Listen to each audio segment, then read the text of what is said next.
Hello and welcome to another review. Today's review is about the Vodafone Smart Tab 2. It's manufactured by Lenovo and this was sent to me by Vodafone UK, so thank you very much to Vodafone for sending me this. Do go on their website and check out the different pricings for this product. You know, you can buy this as a sort of pay-as-you-go, or you can pay monthly for it because it does have a 3G SIM card slot, which I'll get to in a minute. For those outside the UK who are interested, I think this tablet is available in Germany and Italy from what I've seen. And if you are interested, this is manufactured by Lenovo and it's called the A2107A. That's the model number. But let's start off with a review and look at a little bit about the hardware of this device. So it's powered by a 1 gigahertz CPU and it also has 1 gigabyte of RAM included. The screen is a 1024 by 600 resolution on a 7-inch tablet, so you can see this is a 7-inch device. It has a pixel density of 165 ppi. You can see here it's one of the older generation devices because you can see as soon as I tilt it, the viewing angles aren't very good. But this device is aimed at a different market, which again I'll get to later on. It runs Ice Cream Sandwich 404, so let's see if I can go into the settings and show you that about the tablet. And you can see it has the nice dual split screen, so you can see Android version 404. At the moment, Android Ice Cream Sandwich is the latest version for this. Then the cameras, we have a 0.3 megapixel camera on the front, and if I turn it around, there's a 2 megapixel camera on the back. Next thing, the battery is a 3550 milliamp hour battery and it features a GPS, so this can be used as a sat nav, as a nice 7-inch screen sat nav if you find a car holder for this.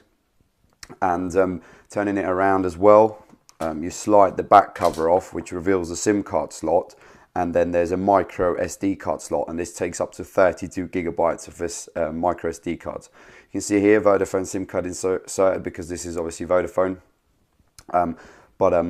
Yeah, the other version, the Lenovo built, official sort of Lenovo built A2107A, I'm sure will be unlocked, so you can put multiple different SIM cards in there. So just slide the back cover back on.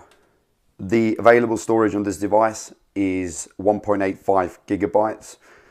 And yeah, as you can see, it can be extended. So if you want to put music videos and stuff like that on there, you can put a micro SD card in here. I'm just showing you around the buttons here. You can see here the volume rocker is on the right hand side. It's very conveniently placed because if you hold the tablet like that, it's really comfortable to press, no problems there. Then on the left hand side, you can see here it's empty, so there's no button here. At the top, let me show it that way, you can see here there's the power button. This is to wake the device. Then you have the micro SD card slot at the top, so nice convenient way to have the micro SD card slot at the top. Then you also have the headphone jack at the top and the microphone, and on the bottom you have nothing apart from a little sort of serial sticker. So as I said already, it runs Android 4.04, and when I was talking a little bit about the processor, what I meant by, this is sort of one of the older generation processors and the display as well, is because this device is mainly aimed at sort of using it around the house for, maybe having a look at recipes, reading your books. You're not going to be able to do, a lot of heavy content on this device because of the sort of processor in it. But it's got plenty of power to, so you can read your books, so you can go on browser, you can go on, on the App Store, you can play 2D games. It's really well built for that. But also let me show you what else is inside the app drawer, the sort of apps you get. I have installed a few extra, but you get sort of the standard Vodafone apps like Help, Login. You get the standard browser as well as Chrome installed. You have a media page here, so you can have a look at these, the media manager. So that's, to do with music, stuff like that. So you can do media sharing. Then let's have a look what else is inside. You also get documents on the go, so you can see that here. So that's for a little bit of editing of documents. You get the Facebook app pre-installed. You get Flash Player, which is nice. You have Foursquare, so it's like like one of these social media apps. You get the IMDb app installed, you get a file manager installed, Google Plus, all those apps sort of you'd expect. You can see here the Play Store, all pre-installed playbooks. Really, really nice that these apps come included, because sometimes you find tablets that don't actually have any of this installed. Then you get a TouchPal keyboard, which is like a third-party keyboard from the Google Play Store, which comes pre-installed. So this is the keyboard here, the TouchPal keyboard, and you can do swiping on it, which is nice. So you can do, swipe that way, or you can type normal. Don't know if that's visible. Let's see if I can bring it closer to the camera and show you the swiping.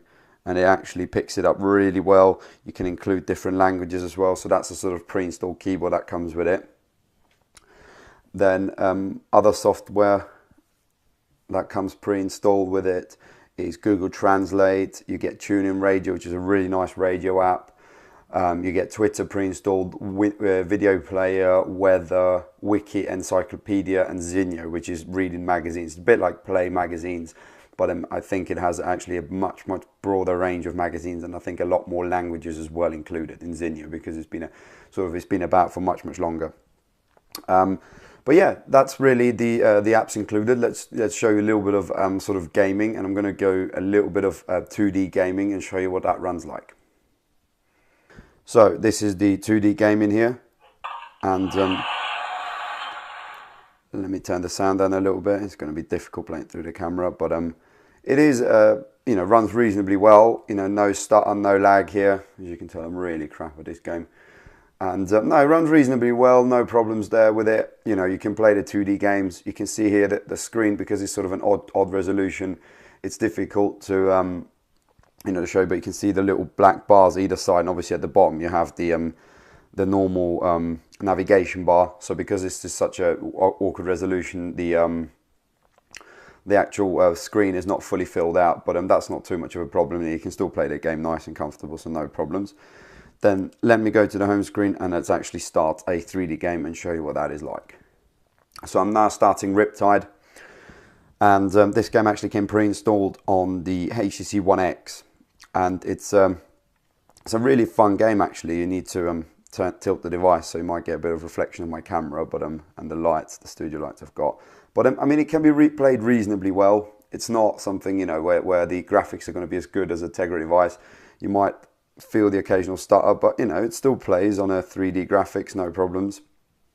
And you can see here my driving's absolute crap. The camera probably won't pick up the little lag, but it works really well. You shouldn't have any problems at all playing this game. Like I said, you might encounter the occasional stutter, but nothing really. Obviously you can see it because of the reflective screen and the fingerprints on it as well.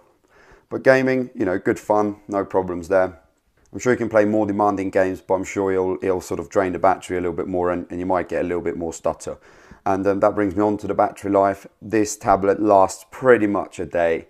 You might want to charge it every night if you're going to use it daily, sort of for reading and stuff like that. But a day's worth of use, you comfortably get out of it.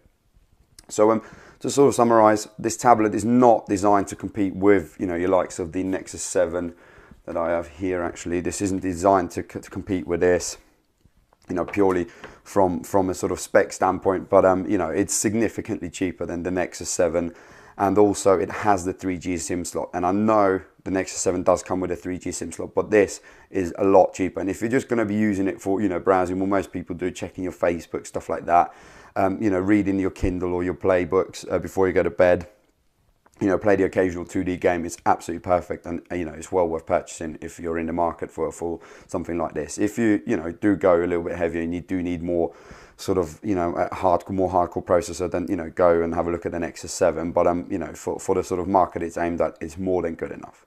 So thank you very much for watching. Please feel free to subscribe. Any comments, please leave them down below. Hit the like button. It helps out massively if you've enjoyed this review, and I hope to see you in my next video.